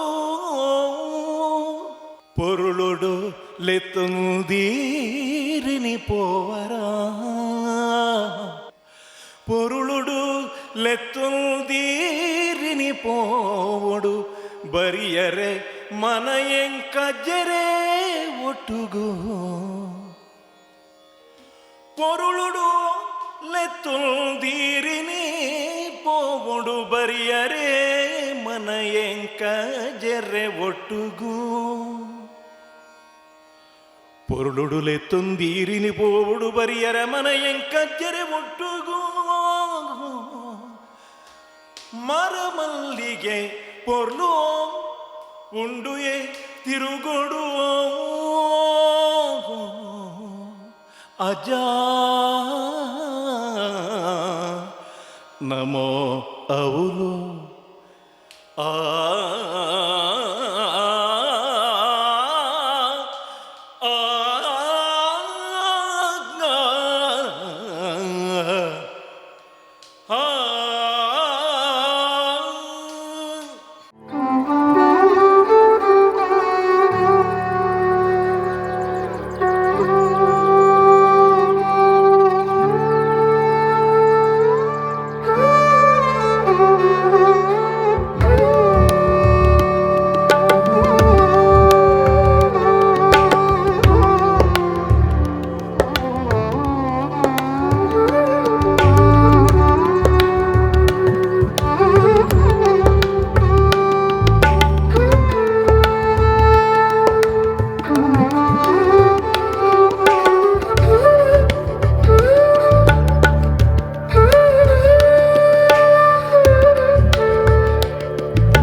ಇದು 1995ರಲ್ಲಿ ಅಡ್ಯನಡ್ಕದಲ್ಲಿ ನನಗೊಂದು ವಿಶೇಷವಾದ ಸನ್ಮಾನ ಕಾರ್ಯಕ್ರಮ ನಡೆಯಿತು. ಆ ಪ್ರಯುಕ್ತ ಶೇಣಿಯವರು ಅದರ ಅಧ್ಯಕ್ಷರು. ಆಗ ನನಗೆ ಸನ್ಮಾನ ಮಾಡಬೇಕು ಅಂತ ಹೇಳುವಾಗ ಶೇಣಿಯವರು ಅಧ್ಯಕ್ಷ ಸ್ಥಾನವನ್ನು ವಹಿಸಿದರು. ಮತ್ತು ಶ್ರೀರಾಮ ವನಗಮನ ತಾಳಮದ್ದಳೆ ಶೇಣಿಯವರೇ ದಶರಥನಾಗಿ ಮಾತಾಡಿದರು. ಆ ಹೊತ್ತಿಗೆ ನನಗೆ ಅದು ಸರ್ಪ್ರೈಸ್. ಯಾಕಂತ ಹೇಳಿದರೆ ನಾನು ಇದನ್ನು ನಿರೀಕ್ಷೆ ಮಾಡಿರಲಿಲ್ಲ. ನನಗೆಲ್ಲ ಸನ್ಮಾನ ಮುಗಿದ ನಂತರ ಶೇಣಿಯವರು ಒಂದು ಮಾತು ಹೇಳಿದರು, ಆಯಿತಾ ನಿಮ್ಮ ಸನ್ಮಾನ, ಇನ್ನು ನನ್ನದೊಂದುಂಟು ಸನ್ಮಾನ. ಏನು? ಇದು ನಾನು ಅಮ್ಮಣ್ಣಯ್ಯರಿಗೆ ಮಾಡುವಂಥ ವಿಶೇಷ ಸನ್ಮಾನ. ಅಮ್ಮಣ್ಣಯ್ಯರ, ನಿಮಗೆ ಏನು ದುಡ್ಡೇನು ಕೊಡೋದಿಲ್ಲ ನಾನು, ಆದರೆ ನಾನು ಇದು ಪ್ರೀತಿಪೂರ್ವಕವಾಗಿ ನಿಮಗೆ ನಾನು ಮಾಡುವಂಥ ಸನ್ಮಾನ. ಯಾಕಂದರೆ ಇದಕ್ಕಿಂತ ಹೆಚ್ಚಿಗೆ ನಾನು ಮಾಡಲಿಕ್ಕಿಲ್ಲ. ಯಾಕಂದರೆ ನನಗೆ ಇನ್ನೂ ಸನ್ಮಾನ ನನಗೂ ಆಗಬೇಕು. ಈ ಮಾತನ್ನು ಕೂಡ ಹೇಳಿದರು. ಅಮ್ಮಣ್ಣಯ್ಯರಿಗೆ ಒಂದು ಅಡ್ಡ ಅಪವಾದ ಇತ್ತು. ಅಮ್ಮಣ್ಣಯ್ಯರ ಅವರು ತುಳು ಪ್ರಸಂಗದ ಭಾಗವತರು ಅಂತ. ಅದು ಕೂಡ ನಮ್ಮ ಬ್ರಾಹ್ಮಣರಲ್ಲಿ ಜೋರಿತ್ತು ತುಳು ಪ್ರಸಂಗ. ಅವರು ಪೌರಾಣಿಕೆಲ್ಲ ಆಗೋದಿಲ್ಲಪ್ಪ, ಅವರಿಗೆಲ್ಲ ಏನು ಗೊತ್ತು ತುಳು ಪ್ರಸಂಗದ ಭಾಗವತ ಅಲ್ಲ. ಮೊನ್ನೆ ಪಂದ್ಯದಲ್ಲಿ ಒಂದು ವಾಲಿ ಮೋಕ್ಷ ಪ್ರಸಂಗ ಆಯಿತು. ಆ ದಿವಸ ನಾನೇ ವಾಲಿ ಮಾತಾಡಿ ಒಂದು ಹಾಡಿದ್ದಾರೆ ಅಮ್ಮಣ್ಣಯ್ಯರು. ಆ ದಿವಸ ನಿಜವಾಗಿಯೂ ಅದ್ಭುತವಾಗಿ ಹಾಡಿದ್ದೇನೆ. ಅದು ಕಾಳಿಂಗನಾವುಡ್ರು ತೀರಿ ಹೋದ ಸಂದರ್ಭ. ತೀರಿ ಹೋಗಿ ಕೆಲವು ಸಮಯದ ಬಳಿಕ ಇದು. ಆಗ ಸಂತೋಷದಲ್ಲಿ ಅವರು ನನ್ನನ್ನು ಕರೆದು, ಅಮ್ಮಣ್ಣಯ್ಯರೇ ನೀವು ಎಲ್ಲಿದ್ದೀರಿ ಈಗ, ಎಲ್ಲಿಂದ ಬಂದದ್ದು? ನಾನು ಪುತ್ತೂರಿಂದ ನಿಮ್ಮ ಮನೆ ಇಲ್ಲಿ ಅಲ್ಲೂ? ನಾನು ಪುತ್ತೂರಲ್ಲಿ ಮಂಜಲ್ಪಟ್ಟನಲ್ಲಿ ಒಂದು ಬಿಡಾರ ಮಾಡಿದ್ದೇನೆ, ಮಕ್ಕಳಿಗೆಲ್ಲ ಶಾಲೆಗೆ ಮತ್ತು ನನ್ನ ವ್ಯವಹಾರಕ್ಕೆ ಸುಖ ಆಗ್ತದೆ ಅಂತ. ಎಂಥದ್ರಲ್ಲಿ ಬಂದದ್ದು? ನಾನು ಬೈಕಿನಲ್ಲಿ ಬಂದೆ. ಸ್ವಲ್ಪ ಜಾಗೃತ ಆಯಿತಾ ಇನ್ನು ಅಂತ ನನ್ನಲ್ಲಿ ಪ್ರೀತಿಯಿಂದ ಹೇಳಿ ಹೋಗಿದ್ದಾರೆ. ಅದೇ ಶೇಣಿಯವರು ಆವತ್ತು ಅಡ್ಯನಡ್ಕ ದಿವಸ ಇದೇ ಮಾತನ್ನೇ ಹೇಳಿದರು. ಪಂದ್ಯದಲ್ಲಿ ವಾಲಿ ಮೋಕ್ಷದಲ್ಲಿ ಅಮ್ಮಣ್ಣಯ್ಯರ ಪದ್ಯ ಹೇಳಿದ್ದಾರೆ. ಆವತ್ತು ನನಗೆ ಗೊತ್ತಾಯಿತು, ಅಮ್ಮಣ್ಣಯ್ಯರ ತುಳು ಪ್ರಸಂಗದ ಭಾಗವತರಲ್ಲ, ಪೌರಾಣಿಕ ಪ್ರಸಂಗದ ಭಾಗವತರು. ಆ ಸಾಮರ್ಥ್ಯ ಇರೋದು ಅಮ್ಮಣ್ಣಯ್ಯರಿಗೆ ಮಾತ್ರ. ಇದರ ನೆನಪಿಗೆ ಬೇಕಾಗಿ ಇವತ್ತು ಅಮ್ಮಣ್ಣಯ್ಯರಿಗೆ ವಿಶೇಷ ನಾನು ಮತ್ತು ಬಾರೆ ಮಾಸ್ಟ್ರು ನಿನ್ನೆ ಕುಲ್ಯಾಡಿ ಕಾರ್ಸಿಗೆ ಹೋಗಿ ಬರುವಾಗ ಒಂದು ಶಾಲು, ಸ್ವಲ್ಪ ಒಂದು ತಟ್ಟೆ, ಹಣ್ಣೆಲ್ಲ, ಹೂವು, ಹಂಪಲು ಎಲ್ಲ ಇಟ್ಕೊಂಡು ಬಂದವ. ನಾನು ಬಂದು ಇದು ಅಮ್ಮಣ್ಣಯ್ಯರಿಗೆ ಅಂತ ನಾನೇ ಬಾರೆ ಮಾಸ್ಟ್ರಲ್ಲಿ ಹೇಳಿ ತರಿಸಿ ಇವತ್ತು ನನ್ನ ವತಿಯಿಂದ ಅಮ್ಮಣ್ಣಯ್ಯರಿಗೆ ವಿಶೇಷ ಸನ್ಮಾನ. ಆ ದಿವಸ ಒಂದು ದಶರಥನನ್ನು ಅವರು ಮಾತಾಡಿದ್ದಾರೆ. ಅದ್ಭುತ. ಶೇಣಿಯವರಿಂದ ಏನು ಸಾಧ್ಯವೋ, ಎಷ್ಟು ಸಾಧ್ಯವೋ ಅದನ್ನು ಆ ದಿವಸ ಅವರು ದಶರಥ ಮಾಡಿ ತೋರಿಸಿಕೊಟ್ಟಿದ್ದಾರೆ. ಎಲ್ಲಿ ಇದೆಲ್ಲ ದೇವರು ಕರುಣಿಸ ಕೃಪೆ. ಇತ್ತೀಚೆಗೆ ಮೊನ್ನೆ ಕೋಳಿಯೂರು ಶಂಕರನಾರಾಯಣ ದೇವಸ್ಥಾನದಲ್ಲಿ ನನ್ನನ್ನು ಒಂದು ಕಾರ್ಯಕ್ರಮಕ್ಕೆ ಕರೆದಿದ್ರು. ಆ ಸಂದರ್ಭದಲ್ಲಿ ಏನಾಯಿತು ಅಂತ ಹೇಳಿದರೆ, ಕೋಳಿಯೂರವರು ಕೋಳಿಯೂರಲ್ಲಿ ನನಗೆ ಸನ್ಮಾನ ಮಾಡಿದರು. ಆ ಕೋಳಿಯೂರು ಸನ್ಮಾನದಲ್ಲಿ ಏನು ಅಂತ ಹೇಳಿದರೆ ವಿಶೇಷತೆ, ನನ್ನನ್ನು ಕರೆದು ಸನ್ಮಾನ ಮಾಡಿದರು. ಮೊದಲಿಗೆ ತಾಳಮದ್ದಲೆ ಇತ್ತು, ತಾಳಮದ್ದಲೆ ಆಗಿ ಆಮೇಲೆ ಸನ್ಮಾನ ಮಾಡಿದರು. ಸನ್ಮಾನ ಆಗಿ ಕೋಳಿಯೂರವರು ವಿಶೇಷ ಅತಿಥಿಯಾಗಿ ಕೋಳಿಯೂರವರನ್ನು, ಯಾಕಂದರೆ ಅವರ ಊರು, ಅವರು ಬರೆಸಿದ್ದಾರೆ. ಮಧ್ಯಾಹ್ನ ಊಟ ತಾಳಮದ್ದಲೆ ಮುಗಿದು ಊಟ ಆಗುವಾಗ ನನ್ನ ಒಟ್ಟಿಗೆ ಕೋಳಿಯೂರವರು ಕೂತಿದ್ದಾರೆ, ಊಟ ಮಾಡಿದರು. ಪಾಪ ಈ ಇಳಿ ವಯಸ್ಸಿನಲ್ಲಿ ಅವರು ಇಷ್ಟನ್ನು ಅವರು ಆ ಪ್ರೀತಿ ತೋರಿಸಿದ್ದು ನನಗೆ ಗೊತ್ತಿಲ್ಲ. ಅಮ್ಮಣ್ಣಯ್ಯರಿಗೆ ಸ್ವೀಟ್ ಆಗ್ತದ, ಸ್ವೀಟ್ ತಿಂತೀರಾ ಅಂತ. ನಾನು ಎಲ್ಲ ಬಹಳ ದೂರ ಮಾಡಿದ್ದೇನೆ, ನನಗೆ ಆ ಬಗ್ಗೆ ಏನೂ ಸಮಸ್ಯೆ ಇಲ್ಲ. ಅಮ್ಮಣ್ಣಯ್ಯರದ್ದು ಇಷ್ಟೆಲ್ಲ ಹೇಳಿದ್ದಾರೆ ಅವರು. ಜೊತೆಗೆ ಮಗನೂ ಇದ್ದಾರೆ ಉಡುಪಿಯವರು. ಆಯಿತು, ಸನ್ಮಾನ ಆಯಿತು. ಕೋಳಿಯೂರವರು ನನ್ನ ಬಗ್ಗೆ ಮಾತಾಡಿದರು, ಎಲ್ಲ ಹೌದು. ಸನ್ಮಾನ ಆಗಿ ಇನ್ನು ನಾನು ಹೇಳ್ತೇನೆ ಅಂತ ಆಗುವಾಗ ಕೋಳಿಯೂರವರು ಹಿಡಿದು ನನ್ನನ್ನು ಕೂತ್ಕೊಳಿಸಿದರು. ಹೀಗೆ ಅಪ್ಪಿ ಹಿಡ್ಕೊಂಡ್ರು. ನಾನು ಕೂತುಕೊಂಡ ನಂತರ ನನ್ನನ್ನು ಅಪ್ಪಿ ಹಿಡ್ಕೊಂಡ್ರು. ನೀವೆಲ್ಲ ಸನ್ಮಾನ ಮಾಡಿದ್ದೀರಿ, ನನ್ನದೊಂದು ಬಾಕಿ ಉಂಟು ಅಮ್ಮಣ್ಣಯ್ಯರಿಗೆ ಸನ್ಮಾನ. ಇದು ವಿಶೇಷ ಸನ್ಮಾನ. ನನಗೆ ಅಳು ಬಂತು, ಅಂದರೆ ನಾನು ನಿರೀಕ್ಷೆ ಮಾಡಲಿಲ್ಲ. ಆವತ್ತು ನಾನು ಭಾಷಣದಲ್ಲಿ ನನ್ನ ಸನ್ಮಾನಕ್ಕೆ ಉತ್ತರ ಎಂಬ ಒಂದು ಆ ಭಾಷಣದಲ್ಲಿ ಈ ಮಾತನ್ನು 2 ಸಲ ಹತ್ತಿದ್ದೇನೆ ನಾನು. ಒಮ್ಮೆ ಶೇಣಿಯವರು ಸನ್ಮಾನ ಮಾಡುವಾಗ, ಶೇಣಿಯವರ ಸ್ಥಾನಮಾನ, ಅವರು ಯೋಗ್ಯದೇನು, ಅವರು ಎಲ್ಲಿ ಎತ್ತರ, ಎಲ್ಲಿ, ನಾವೇನು ಹುಡುಗರಾಗ. ಇವತ್ತು ಕೋಳಿಯೂರವರು, ಅವರು ಏರಿದ ಎತ್ತರ ಏನು, ಮೇರು ಕಲಾವಿದ. ನಾವೆಲ್ಲ ಮೊನ್ನೆ ಹಾಗೆ ಈ ಸ್ಥಾನಕ್ಕೆ ಜಾಗಕ್ಕೆ ಬಂದಿದ್ದು ಇಷ್ಟರವರೆಗೆ ಬಂದು ತಲುಪಿದ್ದೇವೆ ಅಂತ ಹೇಳ್ಬೋದು ಅಷ್ಟೇ. ಈ ಮಾತನ್ನು ಅವರು ಮೊದಲೇ ಹೇಳ್ತಿದ್ರೆ ನನಗೆ ಇಷ್ಟ ಇದು ಕಣ್ಣೀರು ಬರ್ತಿರಲಿಲ್ಲ. ಇದು ಸಂತೋಷದ ಕಣ್ಣೀರು, ತುಂಬು ಹೃದಯದ ಕಣ್ಣೀರು. ಆದ ಕಾರಣ ಇದು ನನ್ನ ಜೀವನದಲ್ಲಿ ಒಂದು ಅವಿಸ್ಮರಣೀಯ ದಿವಸ. 2 ಘಟನೆಗಳು ಅಂತ ನಾನು ತಿಳ್ಕೊಂಡಿದ್ದೇನೆ.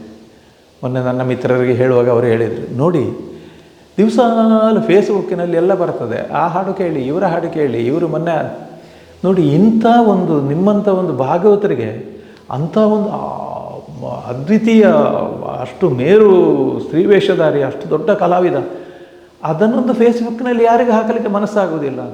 ಅದು ಹಾಕದ್ದು ಒಳ್ಳೆಯದಾಯಿತು ಸ್ವಾಮಿ ಅಂತ ಹೇಳಿದೆ ನಾನು. ಯಾಕಂದ್ರೆ ಇದನ್ನೆಲ್ಲ ನನಗೆ ಪ್ರಚಾರಕ್ಕೆ ನಾನು ಇಟ್ಟುಕೊಳ್ಳುವ ಸ್ವಭಾವ ಅಲ್ಲ.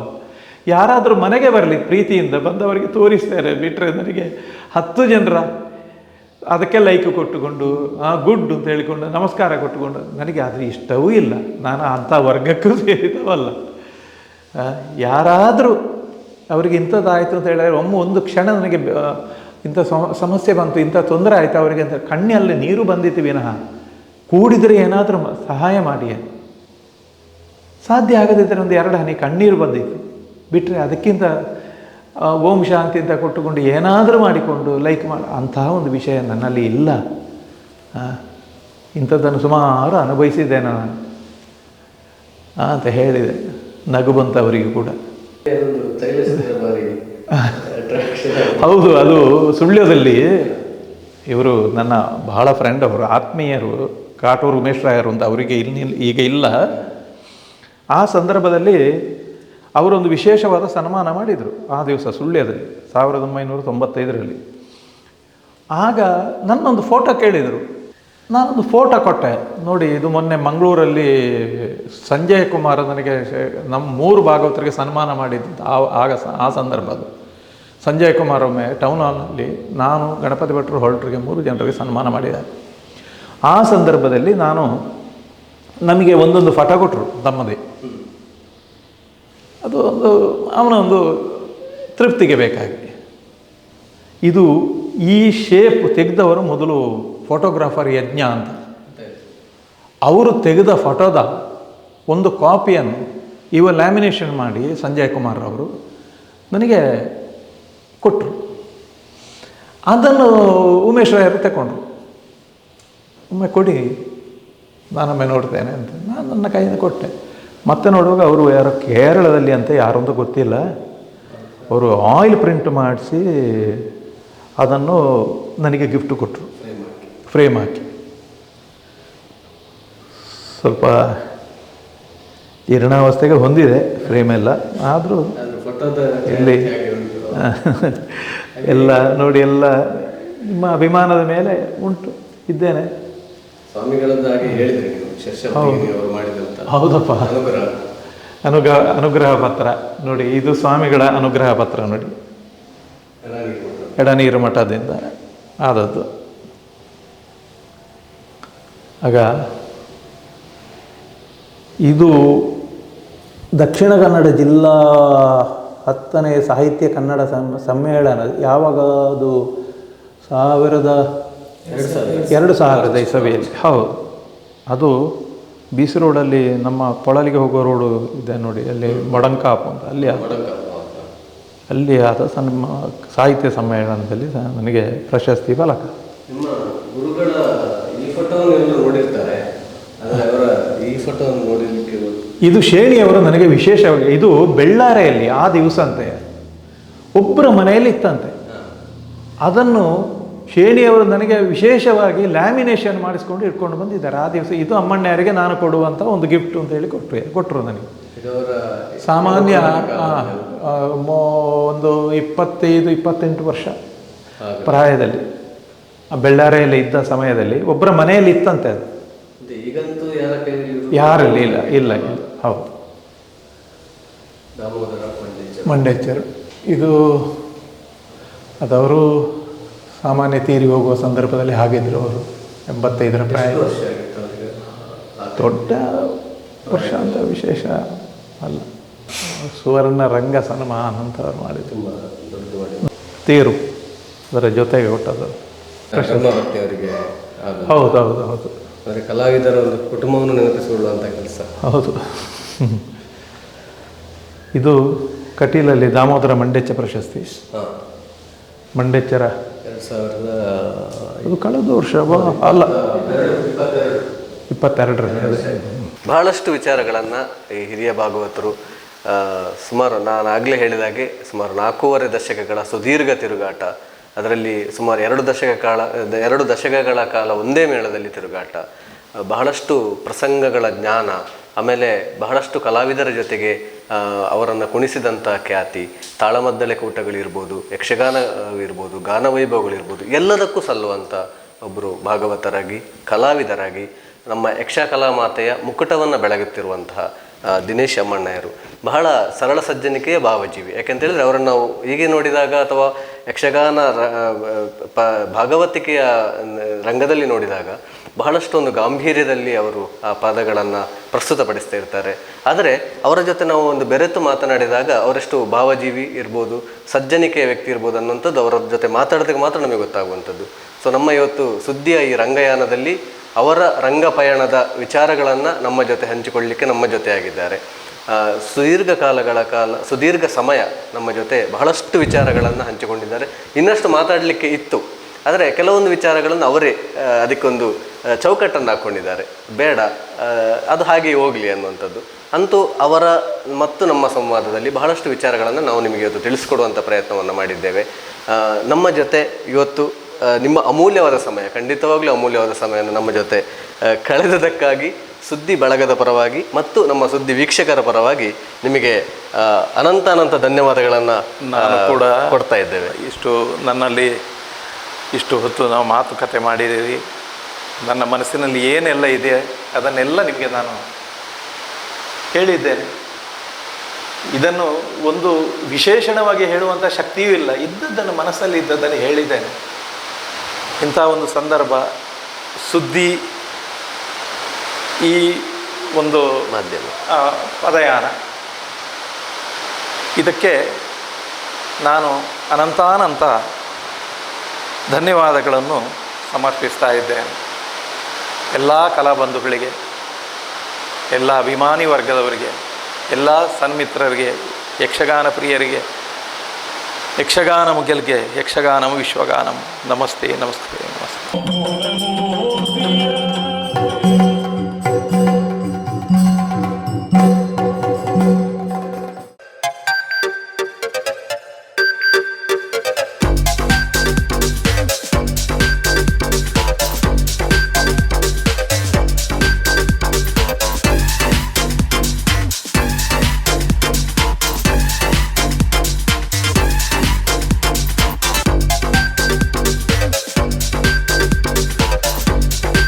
Navratan Electrical and Plumbing, wholesale dealers in electricals, plumbing, hardware, home appliances, sanitary, LED lights and electronics.